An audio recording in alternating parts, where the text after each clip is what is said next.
I'm about to get to the debut of 18-year-old Cooper Flagg, but first and foremost, I must address LeBron James Jr. I tweeted at the first of the game, come out in attack mode, Bronny. Just show some aggression, man. Just play free. Just flash some fire. It's Summer League. You're sort of unfairly billed, marquee-wise, matched up against 6'9" Cooper Flagg. You did guard him a couple times at 6'2". Mark Jones says you're now up to 220 pounds, which is impressive because you carry it well if you weigh 220. But early flash and dash, Bronny did come out like he meant it, and he shot a step-back jumper and made it. Caught and shot a three, kaboom, way to go, early quick 5 points, and then began to drift as he did so much in Summer League last year, so much for the big league club last year, had the big explosions for the G League team down the stretch of last year, had the 39, had the 31, had 5 20-plus point games, which gave me great relief, which I talked about on my show this week on the Skip Bayless show, but unfortunately, it comes down to the last minute, and to Bronny's credit, I assume he told the Summer League head coach, I am going back in because it's a close game and we can win this. Love that. Way to go, Bronny. I root for you, man. You're a great kid. Got great basketball feel. But here we go. Last second shot. You kind of drift out on the wing. It's up to you. Everybody sort of deferred to you. You go. You do this. You showed me some clutch gene that your father's never showed me. In that McDonald's game, you made a couple of big fourth quarter threes in a close game that night, and I wanted to see it again on this night, live, national TV. I just wanted to see it, and I felt it, and then all of a sudden you drifted. You didn't trust yourself, and you got the switch, and I thought, just put your head down and go. You got a little crack. Just go. If you have to shoot the free throws, you made 3 out of 4 in this game. Just do it. You couldn't be gassed because you only played 20 minutes. This is your 21st minute. Just go. National TV, do it. Clutch gene it. No, you hesitated. You drifted. You pulled back. You're only 6'2". Your father's 6'9", as is Cooper Flagg. And you try to shoot a highly contested, heavily covered step-back three, and it doesn't even come close. And I have to conclude, like father, like son. I'm not going to be that hard on you. And yeah, I'm not going to be that hard on Cooper Flagg. He shot the ball horrendously tonight, 5 of 21. But he played 31 minutes because the kid just likes to hoop. I don't know if he was ordering around his summer league coach, but 31 minutes, Jason Kidd sort of half-kiddingly questioned it at halftime, but I think he seriously questioned after again. 31 minutes in a summer league game, the kid just likes to hoop. And he did a lot of really potentially, flashing greatness type things tonight, to the point I can't hate how he played. I can't ridicule. He shot 2 fourth quarter air balls, and I can't rip and I can't slash. I can't even think about criticizing because he's 18 years of age. He's going to start the NBA season at 18 years of age. I know I've done some comparisons, him versus Larry Bird. Larry Bird started early that year, his rookie year for the Boston Celtics, at 22 and quickly turned 23 on December 7th.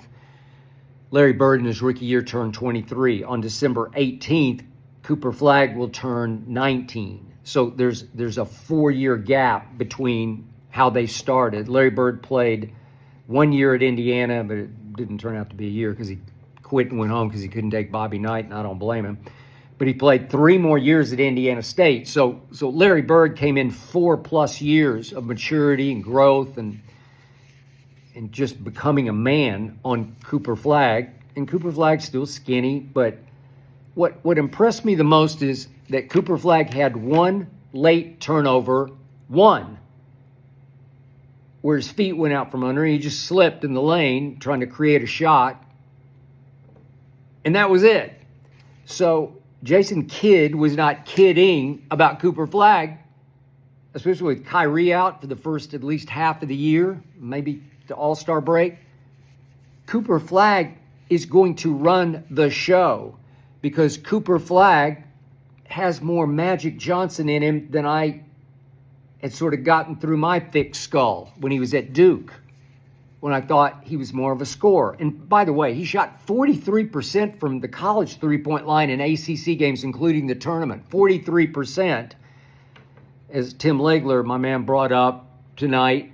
On his three-point shots, it's a deeper three. What is it? A couple of feet deeper, almost 3 feet deeper. It's a little different shot. And I'm talking on his set shot, his feet on the floor stroke from three. It was coming out a little sideways, thumb spinning sideways. They're going to have to fix that. So he went, 0 for 5 from three. Bronny was 1 for 6. Bronny wound up 2 of 8 with 8 points. Cooper Flagg 5 of 21, 0 of 5 from three with 10 points. Bronny did get to the free throw line more than Cooper Flagg, but the 2 fourth quarter air balls, and yet it was only late when his feet went out from under him. He just slipped. That was his first turnover, and he's handling the ball like crazy. I don't know what the usage rate stats would be tonight, but he would dominate usage rate because Jason Kidd wasn't kidding. He's going to play point guard, and with Kyrie out, he may be the point guard. He may be going Luka. He's not going to, I don't know, he shot 21 times tonight, by far the most in the game. Maybe there's more Luka going on here than I first thought, but I think he's going to run the show. He is a gifted passer. He's a willing passer. He's not a flashy passer. He's not a wow passer. He doesn't knock your eyes out the way Caitlin Clark does. But here's the difference. Caitlin Clark in her rookie year, I mean, come on, she got bullied. She just wasn't strong enough with her dribble and her base to keep defenders, veteran defenders, from just attacking and bullying her, because she shattered the WNBA turnover record last year as a rookie because they would just come after her and just knock the ball out of her hands. Well, what impressed me the most about Cooper Flagg is he's initiating the offense a lot of the time tonight. You want to talk about a strong dribble, both left and right hands? Whew. Strong power base. He's got natural strength to him. There's no weakling here. He's skinny, but he ain't weak. And they would attack him, and they would foul him, but they couldn't dislodge the basketball. I love that about him, and that was the most impressive thing. And then there was that sequence late. He can leap. He tried one dunk where he took off a little too soon and tried to power slam it, but he can jump out of the gym. So the difference between Larry Bird and Cooper Flagg is that Cooper Flagg has quickness and speed and leaping ability that Larry never even thought about. Is Cooper Flagg ever going to be Larry Bird? No, he's just not. I'm sorry. I just can't go. In fact, I was watching a video yesterday just randomly on YouTube, 30 minutes of Larry Bird stories, and this was the baddest MF who ever walked from the white side of the equation, the Caucasian side. I'm talking about American white kids, but let's just throw in any Caucasian. Let's do the Euros too. There's never been a white player badder than Larry Bird. He's just taunting all the black stars, all the greatest black defenders. He tells them exactly what he's going to do on last-second shots. I'm going to go here, and I'm going to catch the ball there, and I'm going to do that. I'm going to shoot that shot. And he would do it and go straight to the visiting bench and say, I told you so. Once did it at Phoenix. Okay. I just don't think we're talking about basketball genius with Larry Bird. Catch and shoot, rhythm, genius, sweet touch. I don't think that's going to be Cooper Flagg, but he's going to be a perennial all-star because he's got all the rest of it. And he didn't.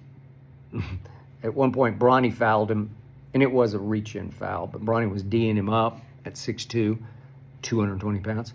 And And then Cooper Flagg said, okay, that's enough. And he just quickly shot a turnaround jumper on him and made it, and then said something to somebody in the crowd. So there's a touch of bird going on.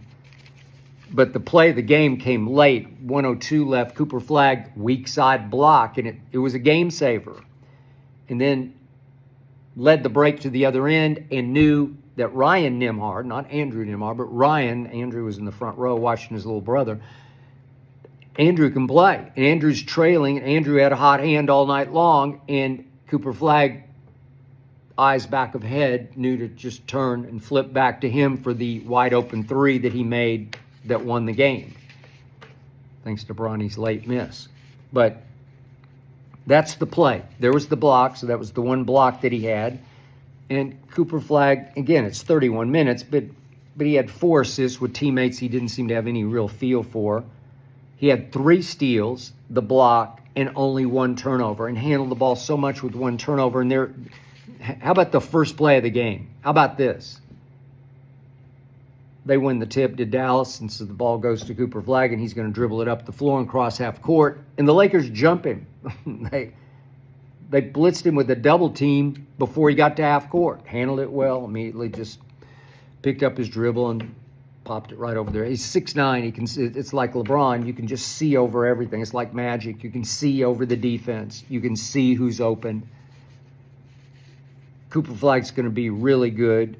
Again, I like the fact that Flagg shot. I can't call him Flagg. He's Cooper Flagg. He's like a 2-name star to me. He's not Cooper. Sounds like a Manning. And he's not, I can't say Flagg. It sounds disrespectful. He's Cooper Flagg. And Cooper Flagg, when it was time to dunk it, he could dunk it. And I just like the fact that Cooper Flagg shot 21 shots in 31 minutes. I like that. I mean, he's just not afraid. There's some Dalton Connect going on. Because what I loved about Dalton Connect last year in Summer League, you could just see it. And he was the first rounder, Bronny in the second rounder. But he just comes out. He just got no conscience. He's just going to shoot it. Cooper Flagg will figure it out. He was such a good three-point shooter at Duke. He's going to fix the little sideways spin off his right thumb. They'll fix that in short order. I just was impressed. And I do think it's very significant that Larry Bird was 4 years older as he hit the NBA than Cooper Flagg is. And Cooper Flagg basically said, I'm going to be just fine, when he talked to ESPN after the game. And you know what? He's going to be just fine. The Dallas Mavericks are going to be just fine. And by the way, little Ryan Nembhard, he's just a chip off the big brother block because he's got that same sort of, it's almost like an arrogant look in his eye. But I love it. It's very positive. Arrogant confidence, shrewd operator, just knows how to play, knows the little nuances of how to get his shot. The problem is big brother is 6 feet 4 inches and gave SGA MVP all that he wanted over those 7 games. They're Canadian brothers, obviously. But I was really impressed with Ryan Nembhard. As they said on ESPN, Dallas tried to trade up to get him in the second round, then was able to sign him as a free agent. There's just one problem. He's 6 feet tall, and that's a problem. That's, he's got some of that Tyus Jones going, but again, if you're only 6'3", 6'4", then you'd really have something. But I could see him playing some minutes for Dallas this year. I really like the Dallas Mavericks. Again, I don't think the lottery was rigged, and I do think they hit literally hit the lottery the way you hit the Powerball lottery. That's what it took to get this kid. He just loves to hoop and ball. He just played 31 minutes with one slippery floor turnover. That was great. I can't hate. Congratulations to Cooper Flagg, and congratulations to Bronny James for a sensational start to the game, if not a like father, like son finish. Can't wait for the next Summer League game.